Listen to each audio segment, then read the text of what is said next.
Hi, thanks for stopping by and spending a little bit of time with us. This topic is, as you can see, a RSVP button for MailChimp. This is how to insert or how to generate and insert a button into MailChimp. When that button's clicked, your customer gets a calendar invite, which you track with our technology. So if you want to give it a try, all you do is pull out your calendar event in your calendar client. You send it to a box, an email box. That email box is a REST endpoint. That REST endpoint processes the data and sends you back an email notification within 2 minutes. That 2-minute notification email will contain the button code for MailChimp and a shareable landing page for one-click calendar invites.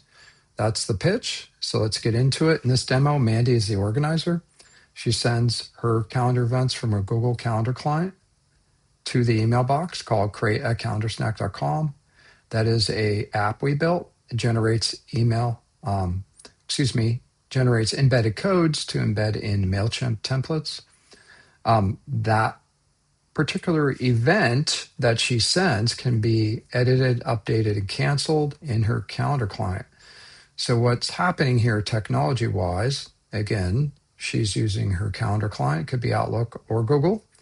She sends her calendar event to the create@calendarsnack.com. That hits a gateway. We just assemble that information, and it is visualized in the application itself called Calendar Snack. As we get into it here, her Calendar Snack notification is sent to her email address that she used here in her calendar client. So in this example here, it's mandy@techvader.com. And what she gets is a notification. She clicks and she's routed to a quick landing page.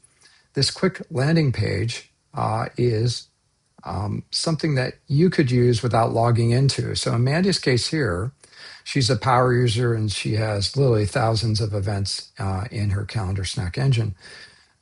By design, though, we have a grab and go interface. This takes just a few seconds to actually grab the code. So in this case here, I'm showing you the user interface in which she's presented with, where Mandy, even as a power user, can just go to this quick landing page, grab the code she needs, and insert it into her MailChimp template.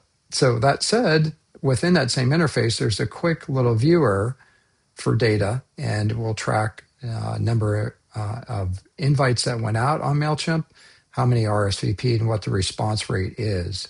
And if you want a detailed report, you just click a button and you'll get a detailed invitee report of who accepted the calendar invite, who said maybe, and who said no.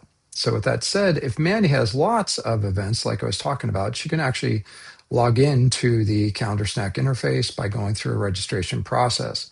Now, if I go backwards, I want to focus on the fact that you don't need to do that. You can just grab your code and get out of here. Now, in particular, how the MailChimp embed works is she grabs her code here. If you're a power user or even a lightweight user in MailChimp, y'all know that it's just a call to action button. This button could be anything. Sometimes you all use a RSVP form. We're not advocates of a form. We're advocating actually to insert a real calendar invite. So when this button's clicked, a calendar invite is sent. So in this case here, Mandy gets her code out of this particular picker. She grabs that code, she inserts it into MailChimp.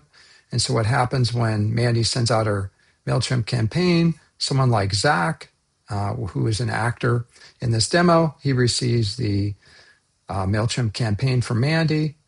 Zach clicks this button here. We call out of the database this particular event. We built a calendar invite for Zach, and we send a calendar invite to Zach. This calendar invite data is tracked in Mandy's console for the Calendar Snack app. And any changes that Zach makes to his calendar client, we actually send back to the API gateway, and we're constantly monitoring this data for Mandy's MailChimp customer that has this calendar invite in their calendar. So the tracking of receipts is really easy. You don't have to worry about it. Key thing with our tech stack is actually we're communicating to an API gateway, gathering the calendar receipt information. It's super trick, and we're the only people on the internet doing it. Mandy keeps track of the real-time data here, and that data is receive via just a click one button, and she gets a calendar invitee report. Now, this data here is tracked at a detail level. You can see it here, granulated by how many accepts, declines, and tentatives. Give it a try.